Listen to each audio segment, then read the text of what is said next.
We've often talked in the studio about intentions, and having an intention is great, especially if you're aware of it and you're conscious of the type of intentions that you hold in your mind and in your heart.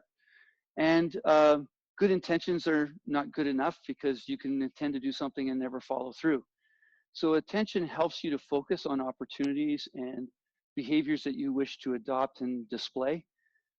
And the intention is not going to get you there. The intention just focuses you on that opportunity. It's like the door opens, but you're going to have to walk through.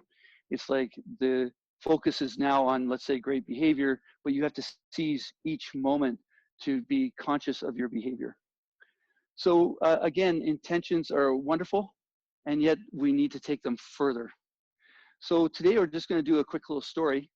It's about a restaurant owner, and they have developed a real family around their restaurant. They got, of course, servers and cashiers and cooks, and it's a wonderful little family that's developed together. And the owner, at the end of each evening, kind of does a little wrap up and a pep talk. And how did we do tonight? Did we do great service? And what was our intentions like? Did we really intend to be bright and welcoming to our clients, even though we might be a little bit down or frustrated? And so with that little group around that restaurant, they really became close, talking about philosophy, talking about how to make their business and their lives better at the end of each evening.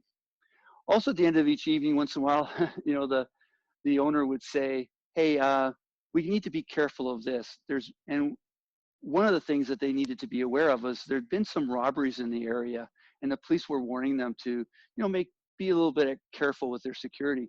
So the owner turned to their staff and said, "Please, when you're taking the garbage out, make sure you lock the door behind you so no one can come in when we're unaware. So you need to take your keys with you when you're taking out the trash." And so everybody agreed to that. 2 days later, it was a Friday evening. Everybody was wrapping up, and they just finished their family talk. And the owner of the restaurant said, "Hey, I'm going to take care of the garbage. Can you guys please reset the front of the restaurant? And I'm going to put the cash, the till, into the vault." And they all agreed, and off the owner went. When the owner actually left the building to take out the trash, they forgot their own rule. And when they came back, they realized, "Oh, I didn't even close the door, let alone lock it." And they quickly came in, looked around, and thought, "Oh, we're good. There's nobody here." With that, the owner picked up, had already taken the money and put it into the vault. The owner picked up and went towards the front of the store, only to be greeted in the shadows by a figure that looked really drawn and sweaty and upset and angry. And the owner's thinking this person's coming down from some drug, and then noticed the gun, the revolver in the person's hand. Shakingly, the person was waving the gun at the owner and saying, "Open up the vault, get me the cash, do it now." And the owner wisely complied, said, "Yeah, absolutely, whatever you need. You can relax. You don't need to point the gun at me. I'm going to." And the person threatened them again, "Quickly, hurry up, do this." And the owner is now dialing in the vault's combo when the first shot goes off, then a second, and then slumping against the vault door, sliding down. The owner has been shot 3 times by a person who's like almost like didn't even want to shoot them. It's like the gun just went off. The attacker leaves. All the staff run into the back of the restaurant. They've called 911. The ambulance is on their way, and they're trying to put pressure on the wounds. The ambulance gets there in record time. The owner is now in the back of the ambulance. Oxygen drip is on, and they're rushing to the hospital.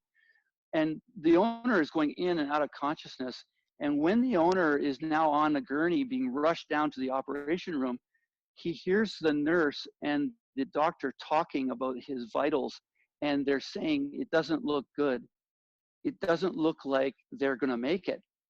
And at that point now, they're in the operating room, and the nurse is yelling at the top of her lungs to try and get through to the restaurant owner, "What's your name?" And really being loud so he can maybe respond. "Are you allergic to anything? Are you allergic to anything?" And the owner grasps the nurse's arm and looks at her for the first time, eyes open, and goes, "Yes, bullets." And with that, the nurse and the doctor just kind of heave out a big laugh, and they're laughing. And then the next words that come out of the restaurant owner's mouth is, "Please, please have your intention that when you operate on me, that I will live. Make your intention what you want it to be."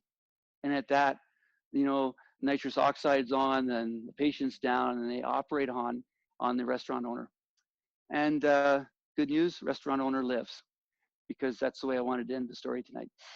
So our intentions are indeed powerful. Humor to break up tension, to allow people to focus on what they really want and not on what they don't want. We wish all of you a fantastic day. Take good care, be safe, and we'll see you at our next live streaming. Namaste.